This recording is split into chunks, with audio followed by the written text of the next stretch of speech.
So, I've planned the map, now on to making it. I started recording myself in Hammer in real time with this map, but gave up within minutes. I'm sorry people, I just can't do it. My videos need to be heavily edited and straight to the point, and although I don't mind admitting mistakes, I draw the line at showing myself making them in real time. You know when you've almost finished something, only to accidentally forget to save and you lose it all? Don't you find it strange how the second attempt never takes that long? I especially found this to be the case with game development, where it seems as though 90% of the time is spent looking for bugs and going down dead ends, meaning that you can quickly and easily regain lost progress by avoiding these time sinks the second time around. What I'm saying is that I can save you the time by focusing on the 10% of the process where I do meaningful stuff and explain my reasoning behind it, before quickly covering the methods that didn't work. So anyway, if you've watched my planning video, you'll see that I started with the middle of my map for disparity. How would I make this area fun and balanced? I started by looking at other maps. My main starting inspiration was Dust 2, my favourite map. I borrowed from the middle part, including how terrorists start at the top of the hill and how there's a straight path down the middle so that both teams can get into a fight very quickly and can engage in tense AWP-offs almost immediately.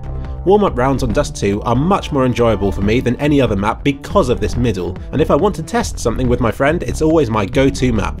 Having a very strong central area was essential for disparity. Now, I also copied another map called D to Geforce. It was a defuse map that I had made for CSS. It never got that much publicity, but it still proudly stands at the top of my website and is, in my opinion, a very lucky accident. For it, I made a basic layout and accidentally had a similar middle to Dust 2, only with a bit of a hill halfway up. I always enjoyed battles in this part of the map, and so tried to build on what made it fun with disparity. Welcome to V1. Immediately, I had the view straight down the middle and the pathways from both spawns in such a way so that players could choose whether or not to engage the enemy, based on which side of the path they stood. Middle itself is a bit more complicated than Dust 2's. There are two separate areas. This was done deliberately to try and add some depth to this area.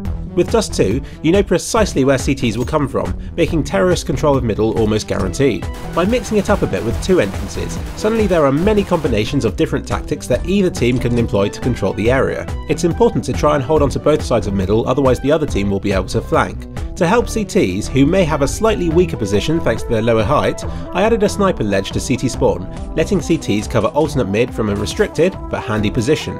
This block was added to artificially limit the strength of the spot, but then was later replaced with a more natural arch that served the same purpose. Using the camera tool in Hammer is great for checking visibility from various spots in the map. Perfecting this is a rewarding and very artistic thing to do. V2 added perhaps the most important change.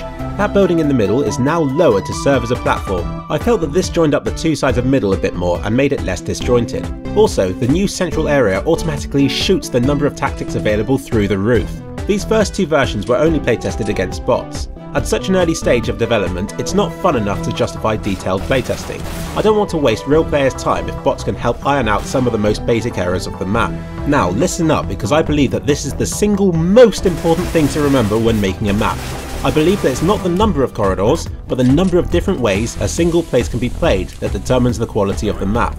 Through clever and frugal use of cover, as well as accounting for all different view angles and entrance points, you can develop very complex parts of the map that take a long time to master, even if at first glance they appear just to be a basic corridor or room. As long as every strong spot has a weakness and every tactic can be countered, the map will feel fair and the game will retain the good old rock paper scissors feel instead of becoming a painful slog for a particular team. I dislike large open areas because they're more approximate. I don't really like long A of Dust 2. It seems a bit too wide and has too much dead space with too little value. With more tightly packed, crammed areas you can memorise and check each area, and every place has an important purpose to serve. By far the weakest part of Dust 2, for instance, is this bit up by T-Spawn.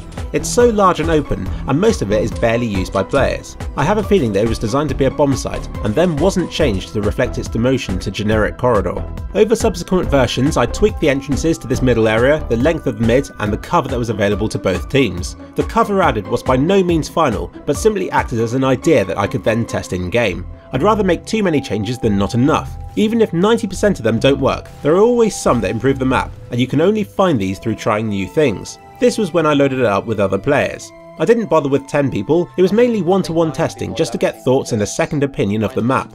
This always helps.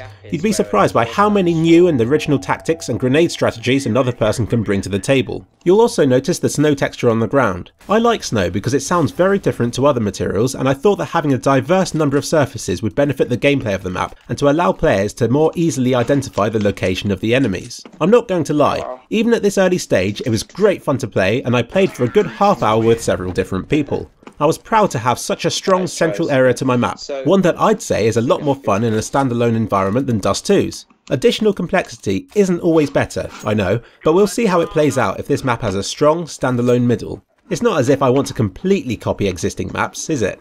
This middle area remained the same for a long time throughout development. It offers an entrance to either bomb site, making it a very important area of the map to hold and one that I'm very proud of. It's the defining part of the map, and in deathmatch mode, people naturally flock to this central position, making it far more effective than many defuse maps are in this mode. I eventually adjusted it with detail and from playtesting after the map's release, but I'll cover these topics later on. For now, I'm proud to say that I had a strong middle sorted and I could now focus on the bomb sites, which I'll cover in later videos.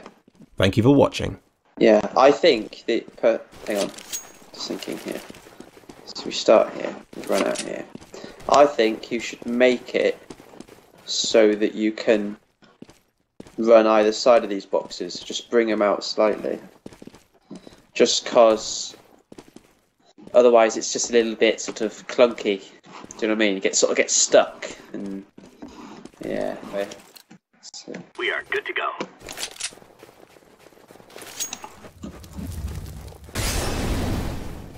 Wow, you bounced it off the wall. You bounced it off the wall. That was so sick. And so just so they can, you can sort of pop either side, just so that you stand, because otherwise it's a little bit of a trap. You end up getting yourself into a trap. It's not really much use. That one seems alright to me. This one's good because you can aim between the gap and the gap, or you can, but you can't pass through it. Yeah. But it's also fairly easy to put a grenade into that gap as well, I reckon, so it should be... Let's try it.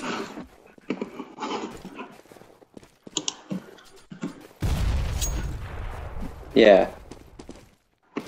Ooh. Oh, it didn't go in as... didn't go in as easy as I thought. I know that the grenades have like a little box around them, don't they? There we go. Yeah, I just missed it. Deploying decoy. Try that. CT. There we go.